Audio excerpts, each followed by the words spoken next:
How to make her regret ever underestimating you. Not with begging, not with noise, with power. You know the feeling. She walked out after a cold, "We're not on the same page." Then you saw her on Instagram at a Miami boat day with some new guy, while you were alone in a New York studio staring at old texts. She blocked you for space. Your name became a punchline in her group chat. You chased. She pulled away. Respect vanished.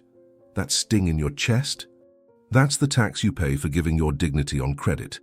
This ends now. Today you stop acting like a fan and start moving like a man with a plan.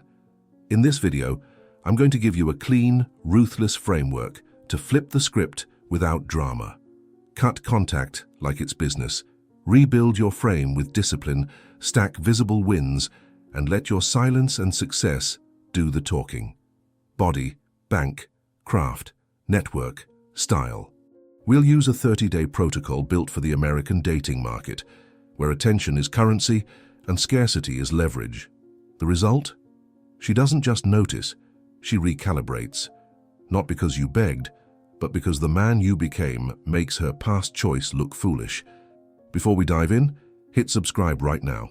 In the first pinned comment, there's a free playbook to go deeper, a step-by-step checklist to execute this strategy with zero guesswork. Understand this, men who command respect don't chase, they create gravity.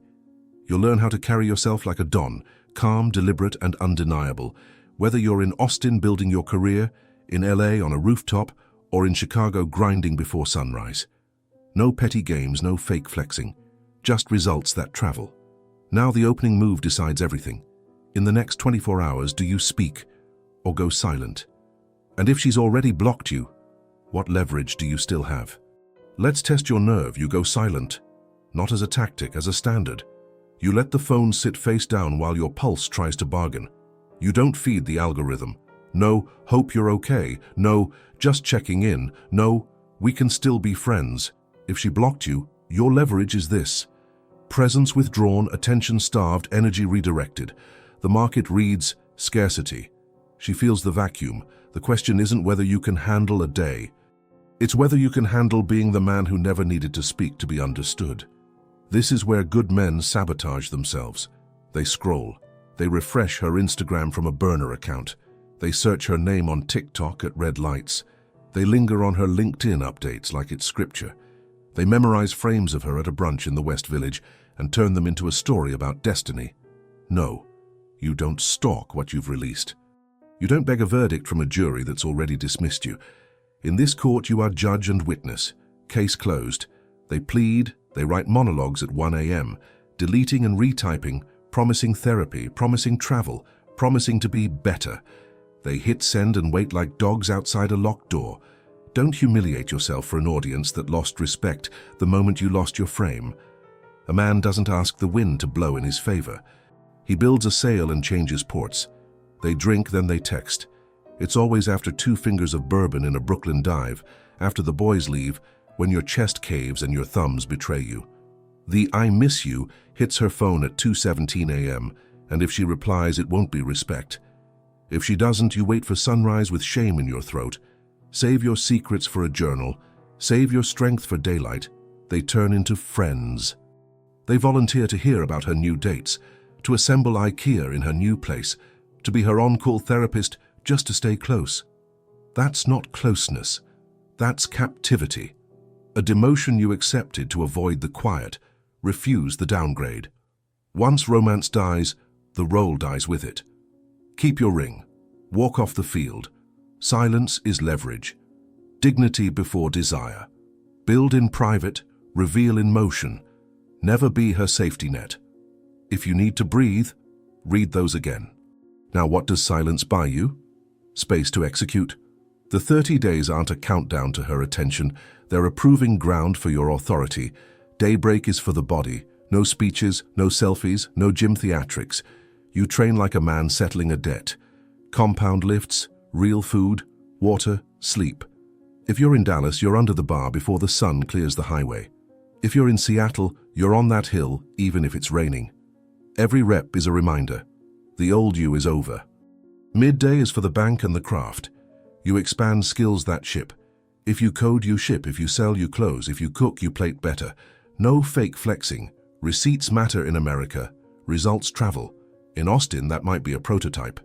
In Chicago, it's a quarter's numbers that speak for you in a boardroom. You are not hustling, you are upgrading state. Afternoons, refined style. Not cosplay. Fit that respects your frame. Grooming clean enough to walk into a steakhouse and speak to the owner by name. When you step into a Soho lobby or a Denver co-working space, the room doesn't need your words to understand your intent. Evenings are for network. Real conversations, not thirst traps. Eat where men with plans eat. Shake hands with people who can open doors you didn't know existed. Learn to enter. Speak little. Leave early. You are not available. You are ascending. And if she posts a story with someone new while you rebuild? Good. Let the noise prove your silence. You stay off her radar and on your mission. That's the gravity. That's what recalibrates. Listen to a story. It's not a fairy tale. It's America on a Tuesday. Anthony from Cleveland, 31, union electrician, lived in a modest one-bedroom near Lakewood. His girl of 2 years left with that line, "We're just not aligned." And 2 weeks later, she was on a rooftop in Tremont with a finance guy from New York. Anthony did what most men do for one weekend. He scrolled, he drank, he typed a paragraph he never sent. Then he remembered his father's voice from a backyard cookout. A man without a plan becomes another man's plan. He called silence. He cut her from his digital life, like it was an audit. He went to the gym in steel toes at 5 a.m., swapped beers for black coffee, asked an older foreman how to get into project management. He bought 2 crisp shirts, shaved his beard clean, fixed his posture. He learned to cook 1 great steak and 1 great pasta. He kept his mouth shut and his calendar full. By week 3, the foreman liked his discipline and put him in rooms where bids are decided.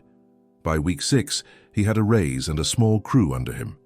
On a random Sunday, he took his nephew to the Browns game and posted 1 photo. No caption, just sunlight and a grin that wasn't for show. Somewhere in a group chat, someone forwarded it. Somewhere in an old thread, a bubble popped up. "Hey, how have you been?" "Proud of you." He didn't slam the door.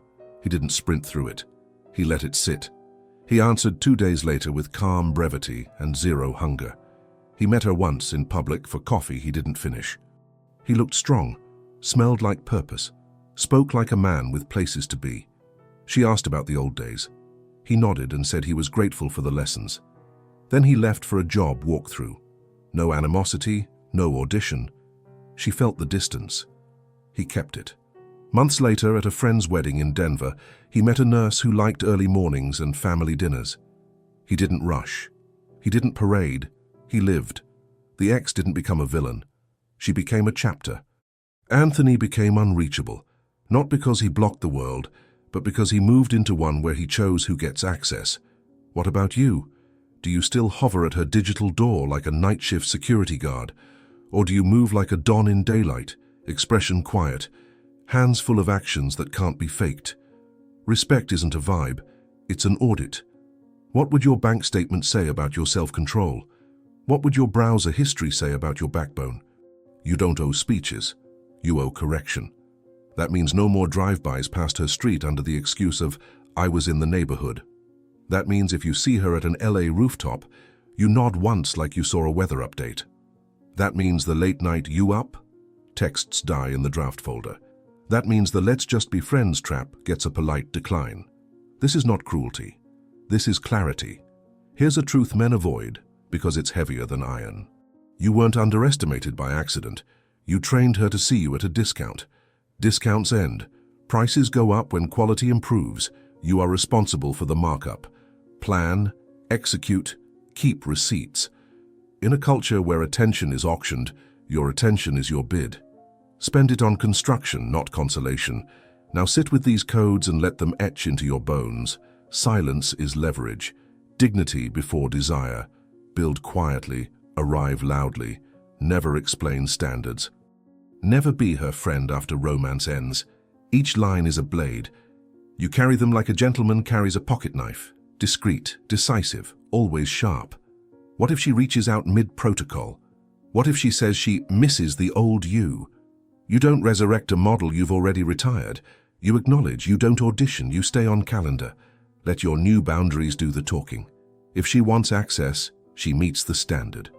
If she doesn't, you don't twist the lock to make it easier. Men who command respect don't negotiate with their own rules. There will be tests, a like on an old photo, a story view you're meant to notice, a mutual friend dropping her name over wings on NFL Sunday. Smile, change the subject, tip your server, go home and prep your Monday. You're not being cold, you're being calibrated. The American dating market rewards men who move like scarce assets. Be the asset. Trade only with quality buyers. And if you're thinking, what if this doesn't make her regret it? Then hear this and breathe deeper. You're optimizing for a far bigger prize than her second look. You're training the world to treat you like a man with terms. When you walk into a room in Houston, when you step onto a beach in Miami, when you shake a hand in a Boston boardroom, your presence says, without noise, I am busy building something you can't buy with memories. Ready for the twist. Most men will nod, agree, and then at 11:43 p.m., they'll check her story anyway. Don't be most men. Be the one who sleeps. Be the one who wakes and trains. Be the one who lets curiosity chase him for once. Because the next move isn't another gym session or another double at work. It's the play that adjudicates everything. What you do the moment her curiosity crosses the line into contact, and how you turn that moment into either a clean reconciliation on your terms or a respectful permanent close. In the conclusion, I will hand down the sentence, the exact words, the exact posture, the non-negotiables that protect your crown. Hold your nerve. The final verdict is coming. You hold your nerve. That's how the verdict is delivered. Not by what you say, but by how little you need to say at all. When she tests your silence, when she circles back just to check in, you don't flinch. You don't fall back into old audition lines or perform for the ghost of approval. You act like a man who's seen the price of self-disrespect, paid it in regret, and is never writing that check again. The concept, the bottom line of everything we've built here, is sovereignty. Stop for a breath and let that word roll around in your mind. Sovereignty. That's the destination. No more leaking value through DMs. No more mortgaging your sanity to wait for her to grant you relevance. You are your own jurisdiction now, your own CEO, your own Don. You decide who clocks into your world, and you set the hours. The protocols aren't just tricks, they're laws. In America's marketplace of ego and algorithms, masculinity isn't posturing. It's policy, underwritten by discipline and enforced by action. We spelled it out. Silence is leverage. Every second you withhold your attention is capital invested in your future, not her nostalgia. Dignity before desire, because no man with self-respect ever begged his way into love he had to ask for twice. Build quietly, arrive loudly. There's no need to broadcast because real wins need no explanation. Never explain your standards, because a man who outlines the price for those who already undervalued him is selling himself short. Never, and I mean never, become the ex-turned friend, the fallback plan, the digital comfort food. That's not closure. It's a rerun nobody respects. Here's the mirror. You wanted her to regret it. But say the truth for once. What you really wanted was to see yourself with dignity again. Can you look at your reflection and state, hand on heart, that your codes are intact? Or are you still outsourcing your confidence to someone else's recognition? If your answers are excuses, dig deeper.